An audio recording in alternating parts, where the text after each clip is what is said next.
네, 5월 7일 김은재 뉴스인 두 번째 코너 김종대의 정치풀 악셀입니다. 김종대 전 의원이 운전석에 앉아서 정치 현안 제대로 밟아보는 시간인데요. 오늘 동반석에는 최종건 연세대 교수님 모셨습니다. 두 분 안녕하세요. 안녕하십니까. 오늘 좀 묵직한 분이 옆에 앉으셨네요. 아, 그 어떤 사안에 대한 묵직함을 전화해 주실 분. 네, 지금 그 얘기를 한 거예요. 아, 예.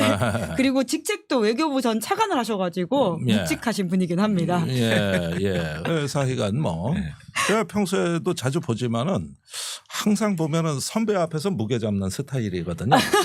그래서 제가 무게를 평상시에 못하셨던 말씀 여기서 다 하시는 것 같은데요. 무게를 인정해 줘요.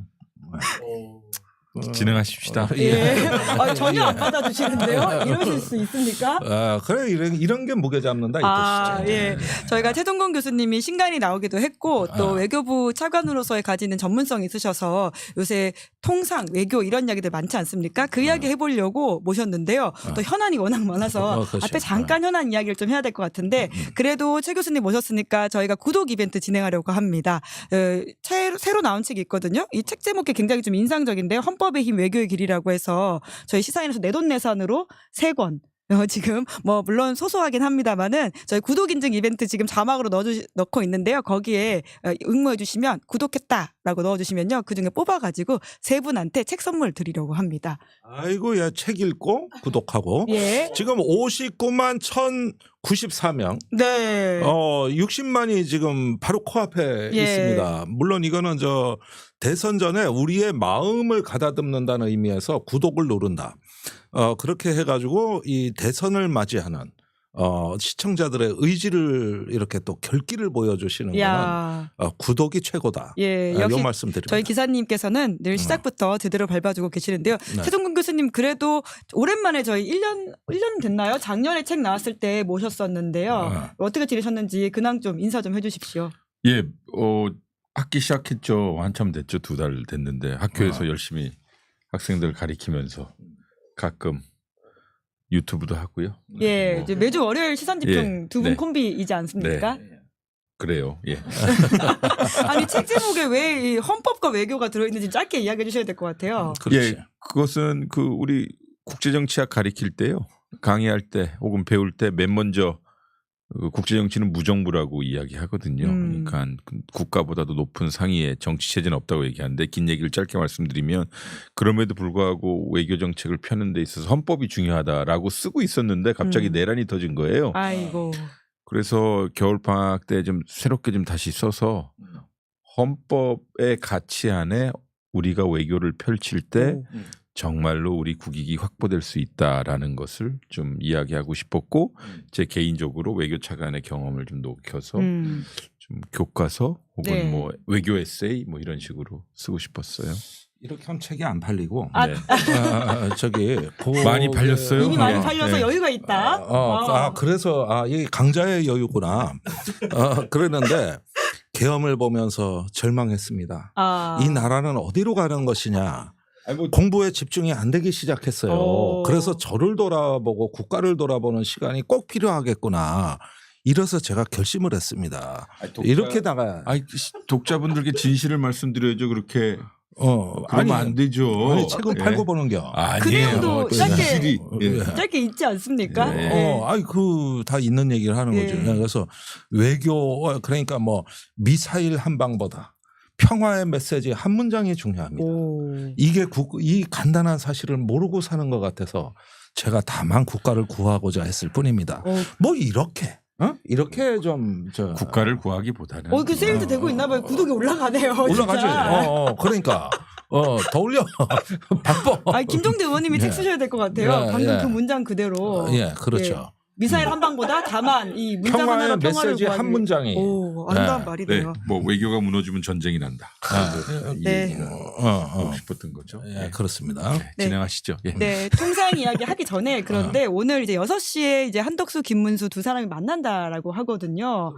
사실 그런데 이 이야기에 앞서서도 또 한덕수 이제 전 총리가 본인이 11일까지 단일화가 안 되면 등록을 하지 않겠다라고 밝혔어요. 이런 것이 자칭 통상 전문가, 외교 전문가, 협상 전문가라고 하는 사람의 협상에는 무엇인가라는 좀 의문이 드는데요. 먼저 우선 두 사람 만남에 대해서 김종대 의원님이 현안이니까 잠깐 좀 코멘트를 해주시겠어요? 예, 6시에 만납니다. 그런데 일단은 단일화를 한다는 원칙에는 합의할 것 같습니다. 예, 이거는 아마도 다른 얘기는 할 수 없다. 합의를 하는데 어디서 갈라지느냐. 예. 시기도 저는 합의할 수 있다고 봐요. 방법입니다. 그러니까 옛날에 노무현 정몽준 그 단일화 모델에서 노무현 측은 원래 당원 투표로 하자. 예. 정몽준 측은 여론조사로 하자였거든요. 이게 도저히 합의가 안 되는 건데 노무현이 양보하죠. 그래서 정몽준 룰대로 하겠다 해서 당원을 배제하고 국민 여론조사로 후보를 선출하기로 예. 합의하고 노무현이 당선되는 대이변이었습니다. 한판 승부 일종의 예, 일을 한 원래 거네요. 여론조사는 100% 지는 거였어요. 노무현이. 정말 옛날 그래서 다 이야기긴 한데, 반대했죠. 예. 그런데 승부사의 기질이 나온 예. 거예요. 그래서 TV 토론하고 바로 여론조사에서 뒤집어 버렸어요. 그래가지고 특유의 승부사로 지지율 10%대에 벌어진 일이거든요. 8월에. 그러다 10월에 이제 단일화가 착수가 됐는데 그때 한나라당 이회창 총재가 40%에 육박했습니다. 예. 그랬는데 이회창 총재 직권 저지를 위해서 내가 던지겠다. 예. 이러면서 됐거든. 그러면 오늘 6시에는 어떠냐. 지금 한덕수는 당장 여론조사 하자고 할 거예요. 예. 네. 그런데 지금 여론조사에서는 한덕수가 앞서는 걸로 나와 있는데 요 며칠 사이에 김문수가 꽤 따라잡았어요. 그랬죠. 그런데 이렇게 해도 불안하기 때문에 뭐 김문수는 당원을 넣자든가 뭔가 다른 카드를 제시할 가능성이 높아 보입니다. 네. 그러면 김문수가 노무현 같이 던지냐? 그럴 리는 없지. 본인한테 불리한 룰도 받으면서 한번 세게 해보진 않을 그럴 거다. 리는 없어요. 예. 예. 그리고 김문수는 당에서 아무리 압력을 넣어도 버티는 재주는 있어요. 제가 찾아봤어요. 2021년에 김문수가 정과 하나가 추가돼요. 에? 그게 뭐냐 하면 퇴거 불응죄예요. 그래요? 예, 그러니까 뭐냐 하면 불응죄요? 퇴거 불응죄인데 2021년 10월에 극우 단체가 국회 난입해요. 예. 그때 같이 왔어. 어머. 그래가지고 국회에서 나가라 그랬는데 안 나가고 버텼어. 오. 그래가지고 퇴거 불응죄로 벌금 300만 원을 선고받아요. 김문수는 버티는 사람 퇴거 안 해. 안 한다고. 친윤이 김문수를 잘못 봤어요. 이 정과만 잘 살펴봤어도. 예. 예, 제대로 검증을 못하고 급하게 후보를 만들었다 이런 지적을 해주고 계시는데요. 최종건 교수님께는 보통 협상의 어떤 기술 차원에서 여쭤보고 싶은데요. 먼저 패를 까고 내가 그때까지 안 되면 등록을 하지 않는다. 뭐 꼭 이게 한덕수가 아니더라도요. 이게 협상에서 진짜 유의미합니까? 배수의 질을 치는 것처럼 보여요. 예. 그리고 자신의 정당성 혹은 정통성을 확보하려고 하는 거죠. 자기는. 예. 단일화 하려고 소위 배수의 진을 쳤고 그리고 안 되면 나는 내놓겠다라고 하는 메시지잖아요. 그럼 이 모든 것은 김문수 때문에. 안 되면 책임을 뒤집어 씌울 수 있기 때문에. 김문수 후보에게 책임을 전가하는 모습. 그건 통상하고 상관없이 그냥 본인의 성정 문제인 것 같은데. 성정이요? 뭐 약간 대가 약하다?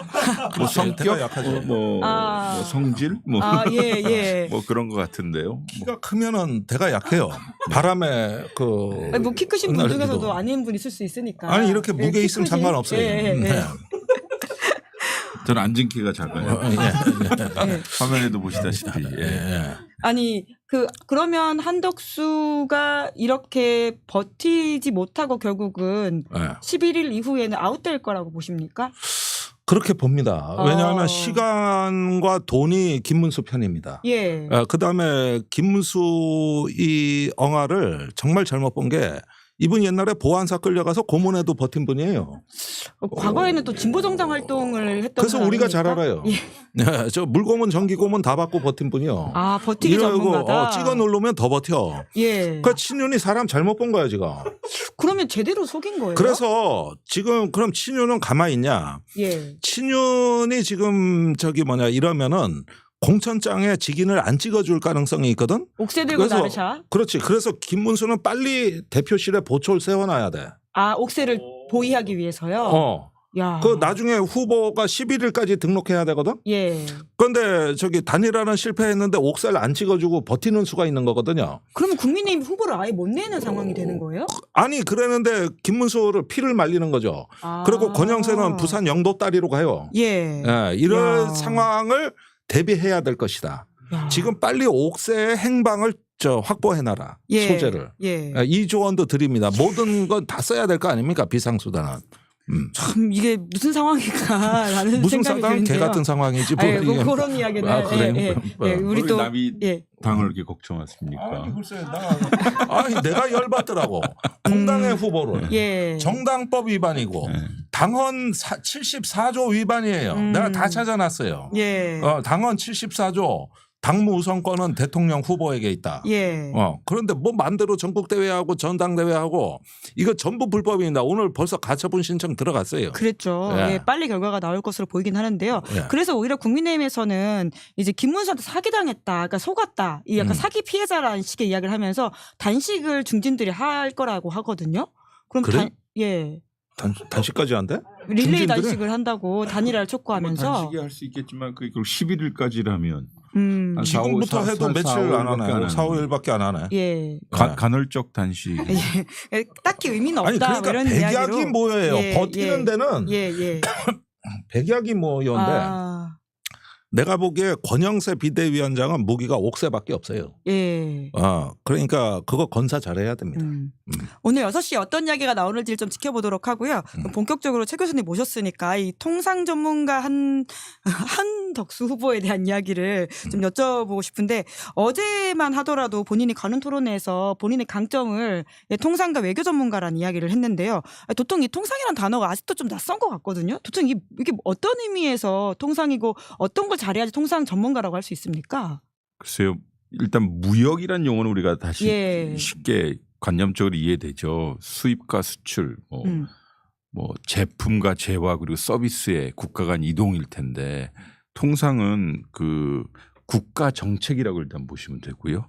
그리고 국가 간의 이러한 무역을 원활하게 이어가기 위한 제도적 예. 정책적 틀을 이야기하는데 통상 경제라고 하면 돈에 관한 문제고 외교는 명분에 관한 문제인데 통상은 이 경제와 외교의 중간에 있는 것이에요. 왜냐하면 경제와 외교의 중간. 예, 그러니까 무역을 하기 위해서는 국내의 여러 가지 경제적 행위자들이 피해를 최소화하면서도 이익을 극대화하는 정책을 상대방 국가와 무역 협상을 통해서 확대하려고 하는 정책이니 이 경제적인 영역, 그다음에 정치적인 영역, 예. 이 합쳐져서 하는 매우 중요한 예. 국가 정책 중에 하나죠. 그러니까 시장 접근, 관세, 또 요새 관세 많이 유행하는 용어가 되었고 투자 보호 뭐 이런 것도 있고요. 그리고 저쪽 수출하는 나라와 수입하는 나라 간의 기술과 그리고 여러 가지 예. 제품에 대한 규격이 같아야 되니까 이런 제도적 장치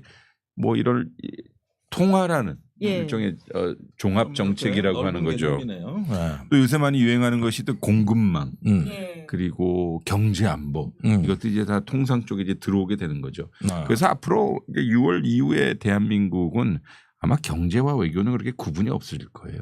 네, 그리고 외교는 아무래도 명분이긴 하나 이 통상이 푹 들어오면서 경제 안보라는 이유로 그래서 매우 실리를 좀 세게 예. 강조해야 되는 시기라 그러니까 그 전에 이를테면 한덕수 총리께서 통상을 했던 시기는 매우 우아한 가식의 시대였다면 우아한 가식의 시대요. 예. 왜냐하면 동맹이니까 봐주고 국제 정치가 그러니까 예, 우리 환경이. 옆나라니까 예. 봐주고 우호국이니까 뭐 최선의 정책을 취해줬다면 지금은 서로 뻔뻔하게 최대의 자기의 이익을 구현해야 되는 시대가 되어서 아마 그 한덕수 총리가 살아왔던 통상의 시대와 앞으로의 통상의 시대는 매우 다를 거예요. 그러니까 이거는 이제 우아한 가식의 그 외피를 벗는 거니까 예.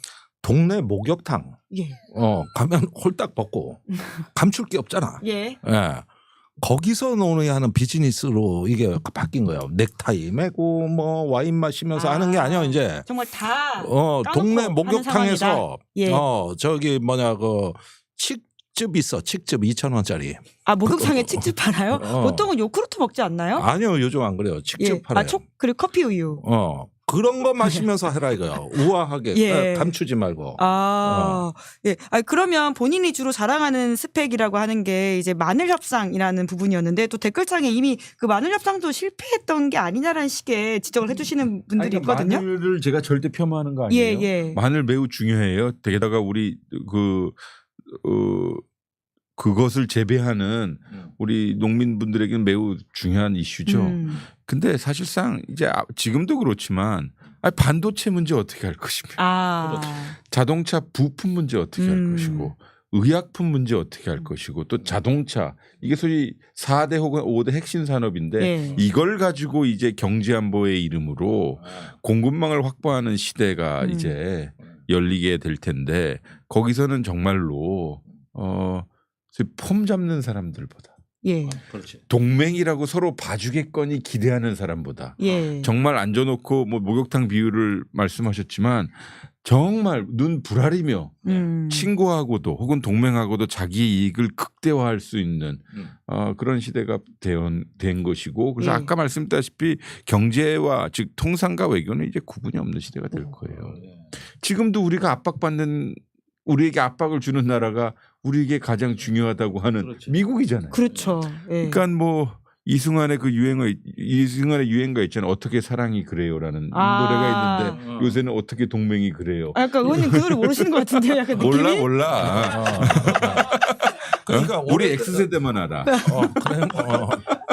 그러니까 어떻게 동맹이 왜 이래. 우리끼리 이렇게 서글퍼할 시간이 없어요.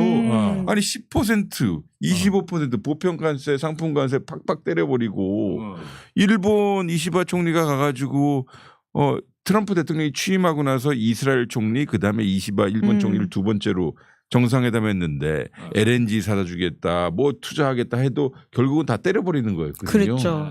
그러니까 미국과 관계가 매우 중요하지만 소위 어색한 웃음을 짓기보다는 은화를 부자리면서 정말 협상할 수 있는 시대를 대비해야 될 거예요. 그럴 때는 사랑이 저만치간에 김종서 이렇게 하면 나는 알아. 사랑이 저만치간에 김종서요? 김종서 아닌데? 저는 처음 듣는 노래인데. 90년대 노래. 그 노래는 알지만 그냥 넘어갑시다. 이런 건 이해가 다 가는 거니까 빨리빨리 넘어가. 너무 개념적인 설명하지 말고 한덕수로 가자. 그러니까 트럼프 시절에 이제 어떤 식의 대응을 해야 되냐라고 하는 문제인 건데 그러니까 차기 정부의 과제이기도 한데 근데 지금 또 이 소위 말하는 윤석열 정부의 김종찬이라고 합니다. 저희 저희가 바로 정정했습니다. 차기 정부의 과제로 남아 있는 것에 대해서 지금 남아 있는 애매한 시기에 한덕수 후보가 대행 시절에 또 이 한미 간세 협상을 사적 이익으로 활용하려고 한 게 아니냐 지금 이런 의혹들이 나오고 있는 거잖아요. 그 지금 미국의 재무장관이 한국이 대선 전에 관세 협상 해결을 원한다라는 식의 이야기를 했다라고 하고 지난주에 사실 너무 많은 기사가 있어서 좀 묻히긴 했는데 이거 좀 주목해서 봐야 될 뉴스 아닙니까? 저는 여기서 좀 명확하게 좀 말씀드리고 싶은데요. 일단은 미국 사람들이 이야기한 것을 100% 신뢰하는 것은 안 된다. 그렇잖아요. 뭐 미국의 재무 스콧 벤센이 아무래도 뭐 우리나라 사정을 잘 알고 있겠죠. 그러면서 선거 이야기하고 그 전에 미국과의 관세 협정을 타결하고 싶었다는 것이 우리 측 그러니까 한국 정부의 입장이었다라고 얘기한 거 아니겠어요? 근데 우리 측은 그러니까 우리 정부는 대행 정부이지만 그것을 부정했거든요.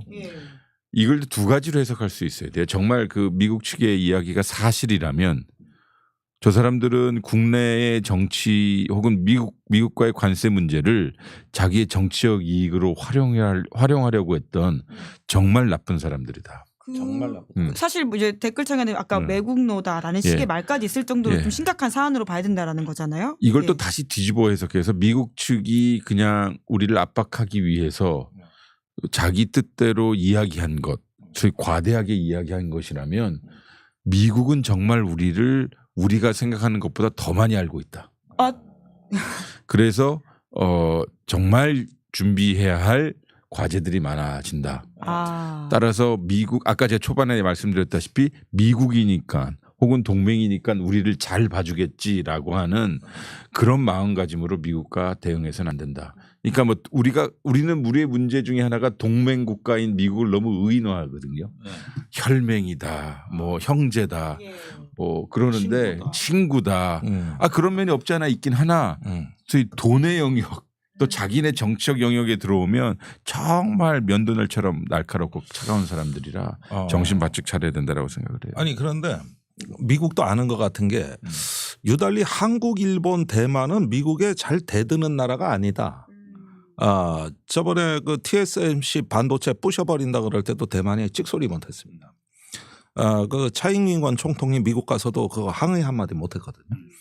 그러니까 안보를 미국에 의존하는 나라를 미국은 조금 만만히 보는 경향이 있다. 그리고 또 우리 내면적으로도 한국, 일본, 대만의 경우에는 어떻게 감히 미국한테 대들 수 있을까? 그러다 주한미군 빼버리기라도 하면 지원 안 해버리면 이거 우리 생존이 문제되는 거 아니냐. 이렇게 요 세 나라는 좀 독특하게 동맹관이 형성돼 있단 말이에요. 네? 맞아요. 그러니까 저는 요번에 트럼프 대통령 취임한 지 100일이 좀 지났잖아요. 네. 그리고 우리의 예상과는 달리 캐나다, 멕시코, 중국을 맨 먼저 관세로 때렸어요. 그래요.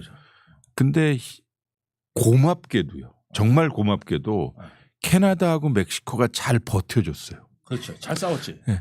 근데 일본만 가서 누웠어요. 우리 잘 봐줘. 근데 일본만 빼놓고 유럽에 있는 국가들 캐나다, 멕시코는 저항하고 또 심지어는 보복 관세도 똑같이 때렸어요. 이때 이 함의가 매우 중요한 것 같아요. 만약에 내란이 나지 않고 윤석열 정부 상황이었다면 이 윤 정부는 어떻게 정책을 했었을까? 일본과도 비슷한 정책을 했었다면 지금 소위 외교가에서 일본이 소위 미국한테 먼저 승복했던 그러한 외교 행태에서 어마어마한 비난이 많거든요.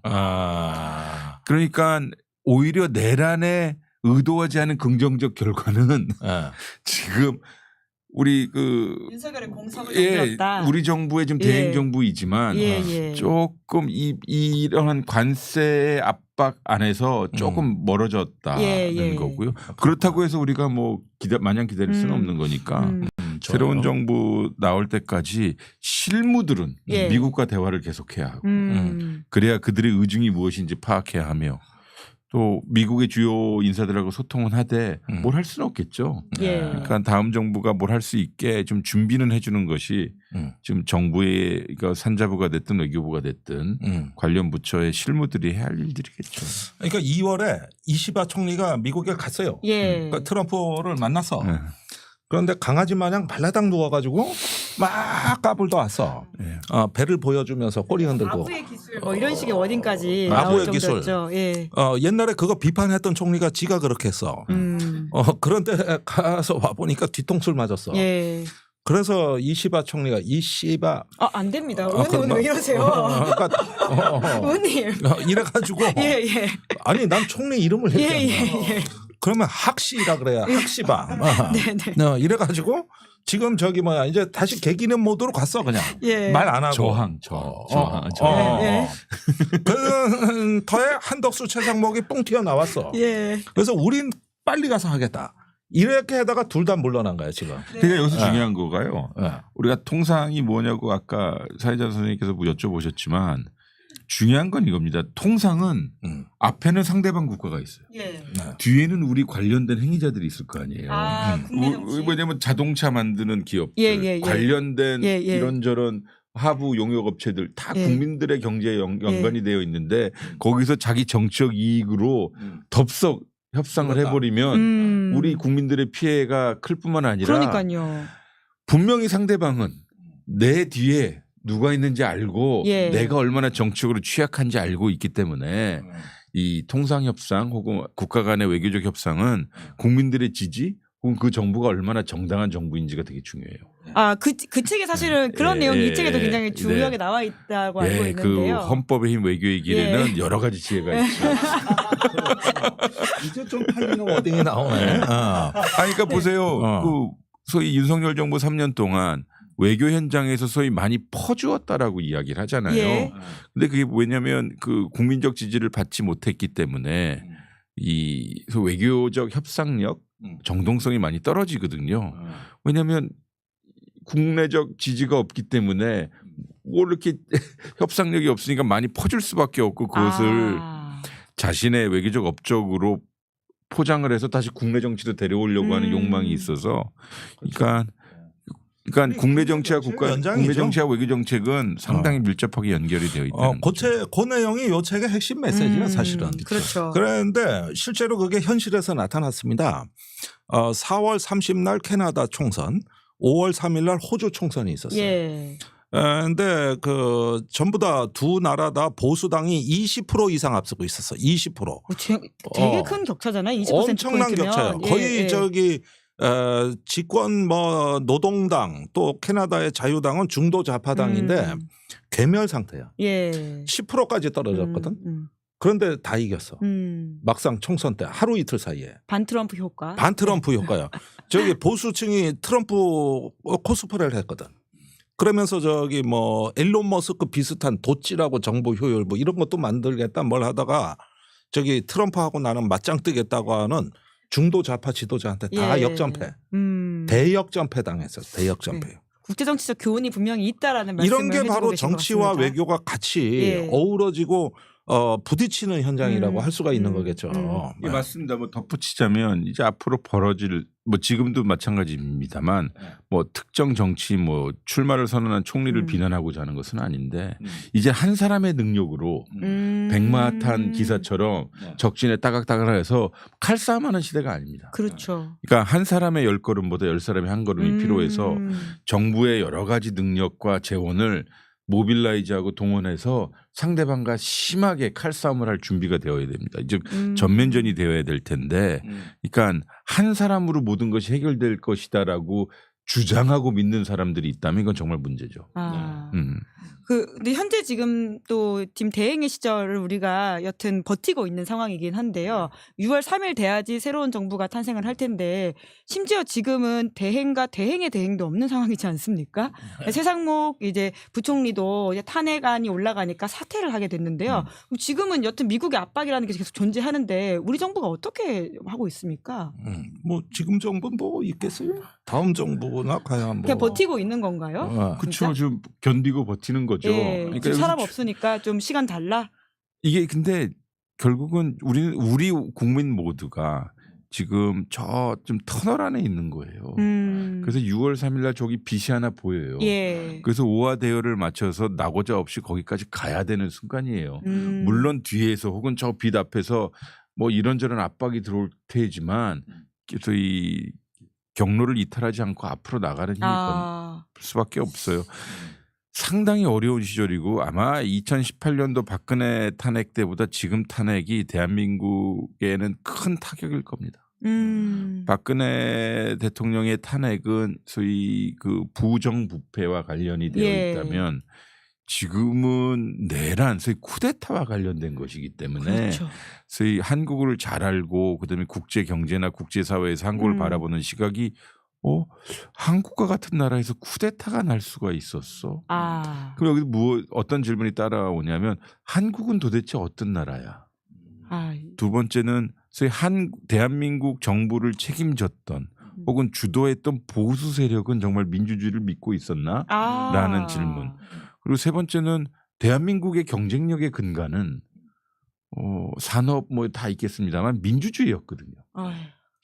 우리나라의 민주주의가 없었다면 어떻게 한류가 유행할 수 있겠으며 소위 정부 지도자의 평화의 메시지가 세계로 전파될 수 있었고 국가폭력에 저항하는 여러 문학 작품들 특히 한강 시의 소설이 그 노벨 문학상을 탈 수 있었는지 즉 우리나라의 민주주의의 성장의 역사가 대한민국 경쟁력 성장의 역사하고 동일시되는데 갑자기 뻥 이게 터져버렸으니 이게 앞으로 회복해야 될 상처만 남긴 것이죠. 이게 말입니다. 말이 쉽지. 지난주 한 주 내내 우울했거든. 그러니까요. 의원님 지난주에 좀 희망적 전망을 하고 가셨잖아요. 아니 뭐 그건 회복이 됐어. 그래요? 그런데 더 그 무렵에 우울한 기사는 작년 한 해 우리나라 자살자가 14,000명이 넘었어요. 14년 만에 최고치를 찍었던데 상공오공 남성의 자살 증가율이 15%입니다. 1위가 50대고 2위가 40대요. 그랬는데 가계 생계에 가장 책임감이 강한 계층이 많이 죽었다는 거예요.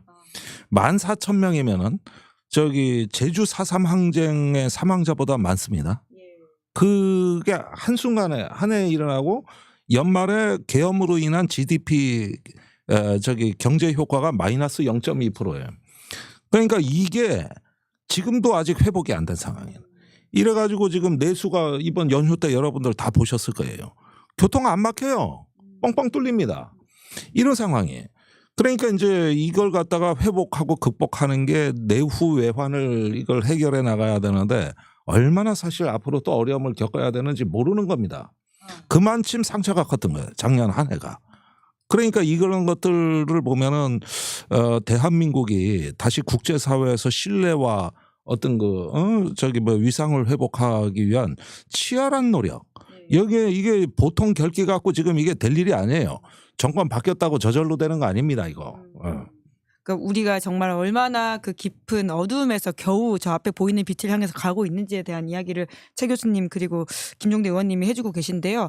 그런트푸스님이 질문을 주셨어요. 최종공 교수님 오신 김에 이걸 좀 여쭤보고 싶다고 하는데요. 국제 통상적으로 IMF 때보다 지금이 더 힘든지가 궁금하다고 합니다. 뭐 수평적으로 비교할 수는 없을 겁니다. 그러니까 IMF 때라고 하면 97년, 98년도 있을 텐데 그때는 뭐 유동성의 위기라고도 했죠. 뭐 환율의 위기도 했었고 물론 우리나라가 구조적으로 짊어져야 했었던 또 파생되었던 여러 현상들이 당시에는 정말 어마어마했죠. 뭐 환율이 2,000원에 한국 전쟁 이래 최대 국난이라고 했어요. 근데 지금도 힘듭니다. 왜냐하면 제가 요새 반성하고 있는 것 중에 하나가 그러니까 이를테면 우리가 미국에 투자를 많이 해서 한미 관계가 좋아집니다라고 제가 예전에는 믿었었는데 요새는 미국에만 투자를 하게 되면 우리나라의 산업 공동화 현상이 일어나거든요.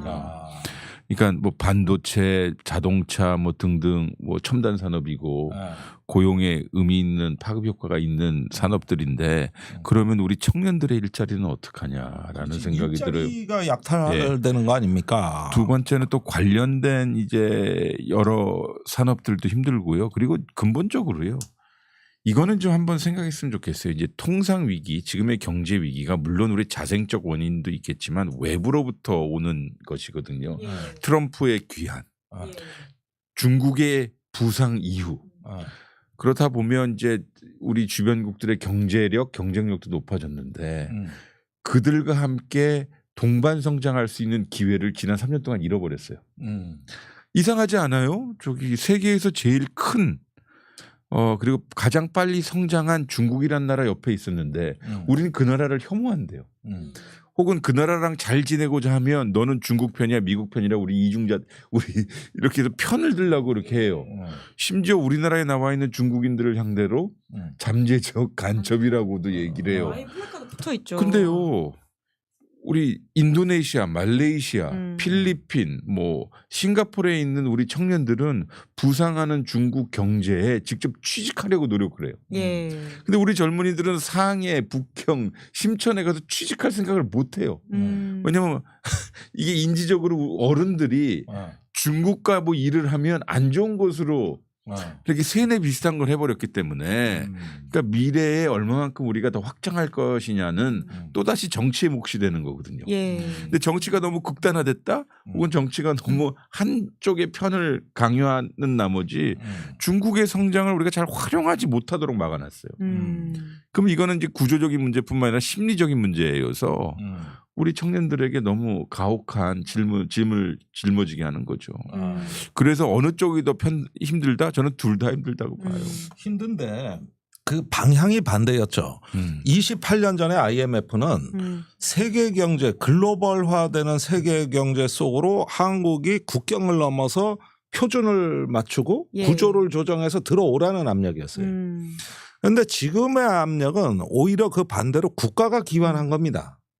이제 어떤 보호무역이라든가 관세라든가 이런 거고 그때는 그런 관세가 다 없애자는 운동 아니었습니까? 글로벌화되고 개방화되고. 근데 지금은 그 장벽을 다시 세우자는 운동인데 이 물길의 방향이 이게 바뀌었는데 우리가 그 당시에 극심한 고통을 치르고 아주 뼈를 깎는 어려움을 겪으면서 변화에 성공해가지고 28년에 황금의 시대를 누렸다. 그때도 다 죽는 줄 알았는데 살아났다. 그런데 28년 후에 지금 이 도전을 여하이 이겨내고 또 살아서 새로운 기회를 만들 수 있느냐. 이게 이제 이 다음 정부의 과제입니다. 그때는 김대중 정부였고 이번엔 이재명 정부가 될 거예요. 결국은 항상 보수 때 그냥 싸질러진 똥은 항상 진보가 정권 교체해서 치우더라고. 오늘 우아한 가시계 시대를 벗어난 김종대 의원님의 모습을 보고 있다라는 생각이 듭니다. 저도 문재인 정부도 그 똥 치우느라고 힘들었어요. 그 맨날 비닐 장갑 끼고 저기 뭐야 빗자루 들고 다녀야 됐던 거 아닙니까 이게? 오늘 네. 최동건 교수님 오시니까 고급진 질문의 향연인데요. 또 사람들이 이런 질문의 질문을 수준이 다르네요. 예. 그러니까 그래? 이게 저희가 계엄을 겪고 한참 힘들다가 사람들이 오늘에서야 조금 다른 고민과 질문을 드릴 수 있는 여유가 좀 생겼다라는 생각이 들기도 하는데요. 그 최 교수님 계엄 타격 경제 회복의 묘수가 뭐냐 아니면 한 가지 방법을 이야기해 주신다면 뭐가 있냐 이런 질문이 있습니다. 제가 감히 뭐 경제 회복을 말씀드릴 수 있겠습니까? 외교적 관점에서 보면 이제는 우리가 지금 미국과 중국 관계에 더욱 민감한 이유는 경제 통상적으로 봤었을 때 미국 시장, 중국 시장에 의존하는 게 많아서 그렇거든요. 그래서 제 생각에는 당연히 미국과 중국과의 경제 관계는 우리의 그 합리적 방안을 가지고 지속적으로 이행해야 하지만 저는 경제 다변화 혹은 외교 다변화의 정책을 좀 할 필요가 있을 것 같아요. 다음 정부에서 이를테면 세상에서 지금 가장 빨리 부상하고 있는 지역이 동남아시아거든요. 소위 아세안 국가, 아세안 국가들과의 경제 협력 강화해야 되고요. 두 번째는 우리가 많은 물건을 생산하니 원자재가 필요해요. 쉽게 말씀드리면 그건 중앙아시아에서 많이 가져와야 됩니다. 그쪽은 여전히 그렇죠. 중앙아시아라고 하면 소위 우리 북방 영역일 텐데요. 그러한 이게 그래서 확대를 하다 보면 거기에 사람이 필요하고 외교력이 투사가 돼야 되고 또 실제로 기업이나 혹은 시민사회에서 많이 진출을 해야 되니까 그러한 그 영역을 좀 넓혀 가야 된다고 생각하고요. 네, 아니, 진짜로 중요한 말씀인데 카자흐스탄 갔는데 카자흐스탄의 20대 기업 중에 7개가 고려인이에요. 그러니까. 고려인 기업이 최상위층에서 너무 눈부신 활약을 하는데 우리가 그런 거 활용을 제대로 못했다고. 그러니까 우리는 고려인이라고 부르지만 그분들은 카자흐스탄, 우즈베키스탄은 그분들이 메인스트림이거든요. 아, 그래요? 그렇지. 그러니까 우리가 재미 교포를 미국 사회의 메인스트림이라고 감히 이야기하지 못하지만 그분들은 거기에 이제 소위 중심부를 형성하고 있어서 맞아요. 그러니까 그러한 나라들 매우 중요하기 때문에 외교적으로 확장을 해야 되고 또 상당히 중요한 거예요. 저런 답변은 저기 질문도 좀 보세요. 제3시장 개척에 어느 나라가 주목되는가? 저는 기본적으로요. 방금 말씀하셨듯이 카자흐스탄에는 우리가 필요한 여러 가지 원자재들이 많아요. 그렇죠. 그리고 두 번째는 저는 이거는 꼭 주장하고 싶은데 먼 나라이긴 하나 저는 소위 중남미가 중요하다고 봐요. 중남미, 네, 특히 중앙, 센트럴 아메리카, 미국의 뒷마당, 그쪽 매우 중요하다고 보고요. 왜냐하면 거기는 거기 요즘 관세 왕창 맞았잖아. 예, 그러니까 소위 이겁니다. 배 맞는 자들의 연대가 필요해요. 그러니까 오케이. 그러니까 미국과의 관계가 매우 중요하지만. 우리 정도의 어깨 넓이를 가지고 있는 나라라면 그래 얼마나 힘들어 우리와 같이 통상하고 무역해보자라는 외교력을 투사해야 되고 그런 날은 상대적으로 우리의 소위 접근을 매우 좋아하고 활용하고 싶어하고 또 우리 교민들이 많으세요. 그래서 그쪽 나라들 그래서 외교적으로 확대하면 상당히 중요하다고 보고요. 지금 우크라이나 전쟁 뭐 저는 올해 안에 종식이 될 거라고 믿습니다만 그러면 러시아의 관계도 이제 회복을 해야 되겠죠. 거기에 우리가 많이 투자해 놓은 것도 있고 또 우리가 짠하게 생각하는 그 북방의 영토 그 시베리아 거기에서 우리가 많이 개발 사업도 해야 되니까 좀 외교의 시대가 다시 도래했으면 좋겠어요. 예. 오늘 뭐 경제 상담소 같아. 인도네시아는 어떠냐, 뭐는 어떠냐. 인도네시아는 구독자분들이 굉장히 수준이 높으세요. 인도네시아는 한 가지 제가 몸소 경험한 바에 의하면 우리는 인도네시아를 소위 동남아 국가 혹은 우리의 관광지 중에 하나로 보지만 인도네시아는 이 세상에서 가장 큰 이슬람 그렇지. 국가입니다. 맞아요. 그건 그래. 1억이 넘으니까. 이슬람 국가는 중동뿐만 아니라 아프리카에 소위 종교 연대가 있습니다. 문화권을 행사하고 있기 때문에 이슬람 문화로 갈 수 있는 중요한 교두보이고 또 인도네시아는 매우 우리에게 친한 국가입니다. 한국을 좋아하는 국가라 거기 우리가 자원 그리고 쪽에서 개발하고자 하는 전기 자동차 그리고 매우 중요한 반도체에 필요한 원료들을 우리가 같이 교류할 수 있어요. 아니, 한국형 전투기 공동개발국입니다. 그렇죠. 오래됐죠. 예, 좀 말썽이 나긴 했어도 대단한 나라예요. 우리 T-50 고등훈련기 수입했잖아.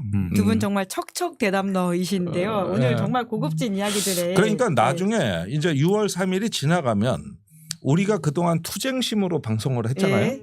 근데 이제는 조금 진짜 잘 사는 문제를 갖고 한번은 해야 돼요. 좋은 삶과 잘 사는 삶. 그렇습니다. 그래서 외교와 경제와 이런 것들 갖고 전문화 방송을 좀 해야 돼요. 네. 최동건 교수님이 그 지난 문재인 대통령과 함께 썼던 그 변방에서 중심으로 해서도 그런 내용들 굉장히 자세하게 담겨 있어가지고 앞으로 길을 걸어가는 사람들이 그걸 보면서 뚜벅뚜벅 같이 이야기하면 좋겠다는 생각이 들고요. 이 책도 관련된 이야기니까 많은 관심을 좀 부탁드리고요. 마지막으로는 질문이 더 없으면요. 들어온 현안이 있어가지고 김종대 의원님한테 좀 질문을 해달라고 합니다. 공수처가 오늘 오전에 실시했던 대통령 비서실 국가안보실 대상 압수수색이 오늘 오후 5시 반쯤 집행 중지됐다라고 하고요. 집행과 관련해서는 계속 협의가 예정 중이라고 합니다. 결국 못했다는 뜻인 것 같은데요. 예, 원하는 자료를 얻지 못했다는 뜻이고요. 제가 예상하기엔 그렇습니다. 이게 최혜병 순직에 관한 그 공수처의 수사거든요. 그러면 뭘 보고 싶었겠느냐는 것이죠. 그 대통령이 재작년 7월 달에 그 최혜병에 관한 어떤 사건 이첩 계획을 보고받고 이러면 누가 사단장한다는 할 수 있겠냐고 경로하면서 국방부 장관한테 그 800에 7070 이 번호로 아마 전화를 한 것 같은데 이러면은 말이야 누가 사단장하냐고 이첩 중지를 시켰어요. 이 정황이 핵심입니다. VIP 경로설. 그렇습니다. 그러면은 그때 그 전화번호는 어디서 하는 전화냐? 그때 회의록은 어딨냐. 그다음에 회의에 참석자는 누구냐. 이런 것들은 흔적이 있기 때문에 이 자료를 확보하려고 했던 거고 또 만약에 이거 다 없어졌다. 그러면 그 사실도 나중에 공소유지를 하는데 중요한 정보죠. 증거인멸인가요? 그렇죠. 그러면서 이제 이런 것들도 그 통화 기록이 대부분 나왔기 때문에 회의가 언제 열렸고 관련자들 위치는 어떻게 됐고 이런 것들을 확보하기 위함인데 공수처가 그동안 내란 수사 때문에 묵혀놨었습니다. 그런데 이 최혜병 문제가 지금 2년을 끌고 있는데 다행히 그 사이에 박정훈 대령이 무죄가 나왔고 지금 보직을 받은 상태예요. 그러니까 이제 빨리 좀 서둘러서 이거는 이제 끝내야 됩니다. 더 이상 미룰 수가 없어요. 네, 두 분 케미 너무 좋으시고 두 분 다 인격적으로 훌륭하신 분들 같다. 이런 댓글까지 있습니다. 우리 게스트 중에 나하고 케미가 안 맞는다는 얘기는 내가 역시 최고의 케미가 좋대. 이거는 뭐냐? 이 원소 주기율표에 보면 어떤 원소하고도 잘 합치는 게 탄소야. 그럼 탄소 김종대? 그렇지. 나는 주기율표상의 탄소 같은 역할이라고. 탄소 같은 남자. 그래서 화합물을 많이 만들어. 반면에 절대 다른 원자하고는 합쳐지지가 않고 오로지 홀로 존재하는 원자가 있습니다. 아르곤입니다. 아르곤이라는 원자는 합성 물질이 없습니다. 어떤 경우에도 오로지 홀로 존재하죠. 탄소와 정반대에 있는 아르곤. 정반대. 그래서 그런 그 주기율표에 있긴 있지만 시사인 같은 데는 나올 수가 없죠. 그다음에 가끔 그런 성향이 있어도 나는 탄소 화합물로 녹여버린다 이거지. 야, 아르곤조차 녹이는 우리 탄소 김종대 의원님이 예. 어디까지 케미를 하실 수 있을지 저희가 열심히 탐문해서 네. 짝을 찾아보도록 하겠습니다. 예. 뭐라 합시다. 네, 우리 최종권 교수님한테 좋은 질문들을 많이 주셔가지고 이야기들을 좀 깊이 있게 나눠봤는데요. 네. 그 저희가 오랜 기간 이제 개헌부터 시작해서 이 시간까지 스피드가 안 맞는 분이 있었다고. 예전에 2.5배속으로 들어야 되는 분. 듣다 보면은 빨리 조금 속도 좀 높이라고. 예, 아르고 누구냐고 댓글에 지금 있는데요.